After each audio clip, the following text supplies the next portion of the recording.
Bonjour, merci de nous suivre sur notre chaîne Science au rendez-vous. Aujourd'hui, nous allons partager avec vous un exercice sur le repérage.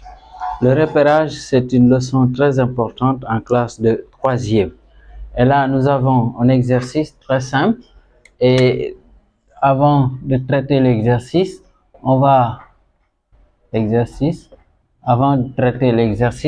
rappeler quelques notions de base.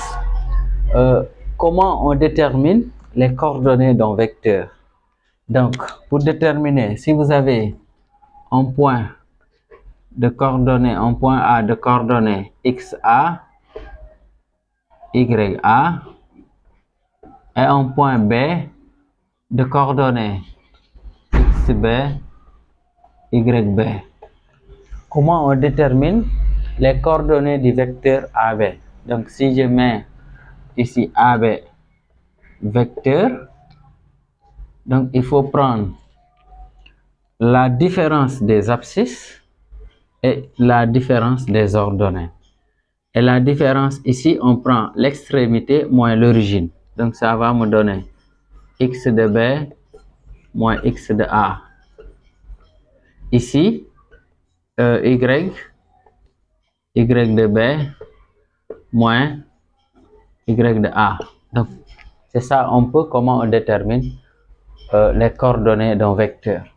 D'une manière très pratique, si j'ai A coordonnées de 3 et B de coordonnées, je donne au hasard comme ça, ici.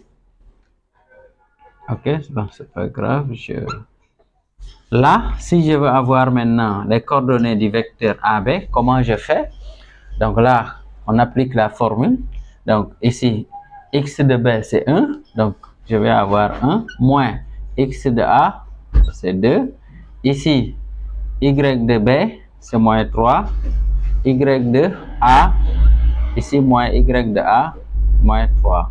Donc, finalement, je peux dire les coordonnées du vecteur AB, c'est moins 1. Ici, moins 6. Donc, c'est ça. Donc, c'est très simple. Là, la première question, on demande de calculer, on va dire calculons les coordonnées. Donc, les coordonnées, calculons les coordonnées. Maintenant, du couple, disons, pas du couple du point M. Les coordonnées de M, on va dire de M, tout simplement. Maintenant, là, qu'est-ce qu'on a donné? On a dit AM, un vecteur, égal à AB plus AC. Donc, pour ce faire, nous allons d'abord déterminer les coordonnées du vecteur AB. Et tout à l'heure, nous avons donné un peu la formule, disons la méthode, le processus. Donc, qu'est-ce qu'on fait? On aura moins 2, moins 1. Et moins 1, ça donne plus 1, tout simplement. Moins 2 plus 1, sinon, ok, je le mets pour ne pas faire des erreurs. Moins 1. Ok, ici, on aura moins 1. Y de B moins Y de A, donc moins 1. Ce qui nous fait tout simple, ce qui nous donne AB vecteur. Ici, on aura plus, donc ça nous donne moins 1 tout simplement. Ici, ça donne moins 2. Donc, ce sont là les coordonnées du vecteur AB. On fait la même chose pour le vecteur AC, là. Ok, pour le vecteur AC, on va avoir les coordonnées.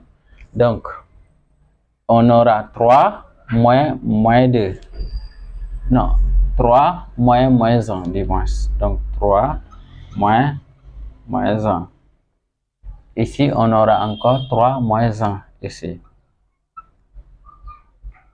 Donc, c'est x de C moins x de A, y de C moins y de A. Donc, qu'est-ce que cela va nous donner? Ici, AC égale, ici, en termes ici, là, c'est plus, donc ça nous donne 4. Ici, ça nous donne 2. Donc, nous avons les coordonnées du vecteur AB, les coordonnées aussi du vecteur AC. Maintenant, on nous dit que AM, c'est la somme de AB plus AC. Donc, autrement dit, les coordonnées du vecteur AM, ça sera la somme, tout simplement.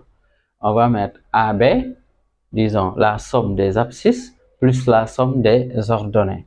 Donc les abscisses, on aura ici moins 1. Là, on a plus 4. Donc c'est ça la somme des abscisses. Les ordonnées, on a moins 2 plus 2. Donc d'où tout simplement AM vecteur. M ici, c'est pas B, hein? M, ok. Donc, d'où AM vecteur. Ici, donc qu'est-ce qu'on a? On aura 3, ici 0. Donc ce sont là les coordonnées du vecteur AM. Mais jusqu'à là, nous n'avons pas les coordonnées du point M. Et donc, on va dire soit M de coordonnées X, Y, tout simplement. Ok? Donc, si on veut avoir les coordonnées de M, on peut dire AM vecteur, qui est là. On connaît déjà. Donc, si on veut avoir AM, comment on détermine? On aura X, disons, X de M moins X de A. Donc, X de M, ici, on a nommé ça X tout court. Donc, moins X de A, on aura moins 1. Donc, ça donne plus 1. On le fait directement. Ici, Y, moins 1. Donc, ce sont là, ici, les coordonnées de AM en prenant M comme coordonnées X et Y. Et comme on a déjà les valeurs exactes, on va poser comme une équation, tout simplement. Cela, finalement, nous donne ceci. X plus 1 égale à 3 et Y moins 1 égale à 0. Et là, on résout. Peut-être ici, on peut le considérer comme un système. Ici, X égale, on déplace le plus 1, ça donne moins 1. Donc, 2 moins 1, ça donne 3 moins 1 du moins, ça donne 2. Ici, Y égale à 1. D'où les coordonnées du point M ici. D'où les coordonnées du point M. M a pour coordonnées 2, 1. Et donc, c'est ça. Comment on fait pour déterminer les coordonnées du point M en se basant sur ce que nous avons au niveau de l'énoncé. Pour la deuxième question, donc ici, on nous demande de calculer les coordonnées du point K. K, on sait que c'est le centre du parallélogramme ABMC. Donc, si on essaye de faire une figure simple, donc là, on peut dire, c'est ça le parallélogramme. Je fais un schéma A, B, M, C. Le centre du parallélogramme, c'est la rencontre des diagonales. Autrement dit, si ici, je trace, là, c'est une diagonale. Ici, c'est une diagonale. Donc, la rencontre des diagonales, c'est le centre du parallélogramme. Autrement dit, on aura K qui est là. K représente tout simplement le milieu de AM. Le milieu de AM. Et tout à l'heure, on avait donné les coordonnées de AM, AM comme vecteur. On avait trouvé 3 et 0. Les coordonnées de AM tout à l'heure ici. Pour la deuxième question, donc on demande les coordonnées du point K, centre du parallélogramme A, B, M, C. On avait déjà les coordonnées de A, B et C et M. On a déterminé tout à l'heure les coordonnées de M. Et si on fait une petite configuration, supposons c'est ça le parallélogramme. Donc je le fais à main levée. On a A, B, M, C. Le centre du parallélogramme, c'est la rencontre des diagonales. Donc AM est une diagonale, BM est une diagonale. Donc si ici je trace AM, ici on a aussi BC qui est une diagonale. Donc le milieu Et ici, on peut dire le point K qui est le centre se trouve ici. Donc, c'est le point qui est là. N'est-ce pas? Et là, maintenant, comment on peut trouver les coordonnées du point K? On peut dire tout simplement K est le milieu du segment AM. Donc, on va dire K, donc d'après, étant donné que K, on va rappeler K étant le centre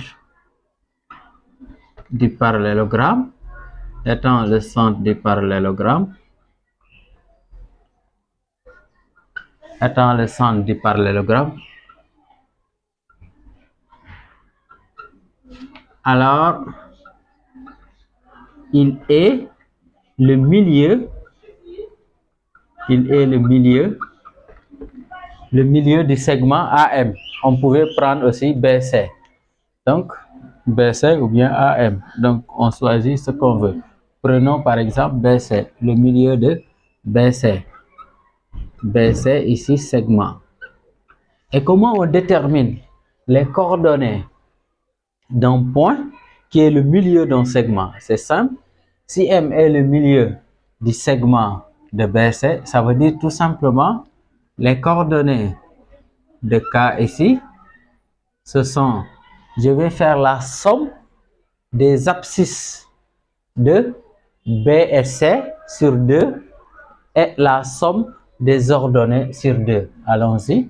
Donc ici, j'ai BC, donc B est là, on a moins 2, moins 2 plus 3, le tout sur 2. On fait la même chose ici au niveau des ordonnées. B, on a moins 2.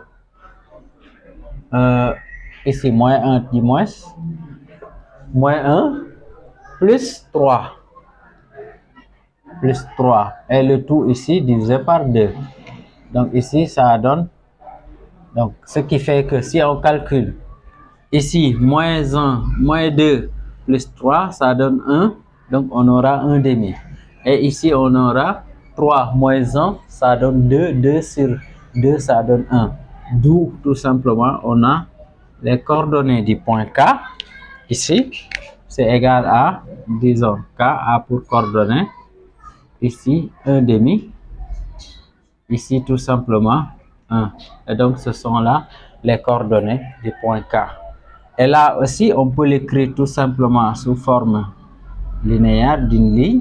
On peut dire 1 demi. On met ici point virgule 1. Donc, les deux écritures là donc, sont valables. Donc, si vous avez les coordonnées d'un point, soit on peut l'écrire d'une manière verticale comme ça. Donc, ça, c'est les abscisses. Ici, les ordonnées. Si on avait à les représenter dans un repère, ici, c'est les abscisses, les ordonnées. Et donc, c'était ça qu'on voulait partager avec vous. Merci de nous avoir suivis. Merci de liker la vidéo, de la partager et surtout de vous abonner si ce n'est pas encore fait.